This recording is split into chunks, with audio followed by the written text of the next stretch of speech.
Now let's consider the competitive advantage approach. My process is based on the book Competition Demystified. This is one of the best business books ever written. It discusses the fundamental basis of a company's success. There are essentially two types of competitive advantage. The first is economies of scale. The second is customer captivity. Note that I haven't included brands, advertising, or even strategic buzzwords such as value propositions or target markets. Competitive advantage is mostly based on economies of scale and customer captivity. I'll explain each of these in detail. Economies of scale enables a company to lower its cost as it gets bigger. Let me give you an example. Let's say a company has a lot of fixed costs in a factory. As it gets more and more customers, it is able to spend its fixed costs and spread those costs across each of its customers. It's kind of like each customer shares a smaller and smaller piece of the fixed costs.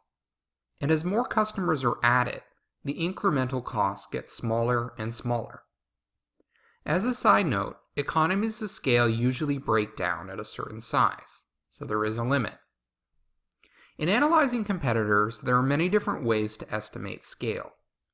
One is using a website such as similarweb.com or SpyFu. Here, you can estimate the amount of traffic your competitors are getting and how much money they are spending on specific keywords. You could also look to social media for the number of followers that your competitors have. Here you can see that Sephora has nearly 17 million followers. Another approach is to use surveys to gauge brand awareness. Brand awareness can be measured in different ways. One approach would be to get a random sample of customers and ask them, "What shoe companies can you name?" If 50% of people name your competitor, then the brand awareness is 50%. This is called unaided awareness because you left the question open-ended and didn't supply the customers with brand names beforehand.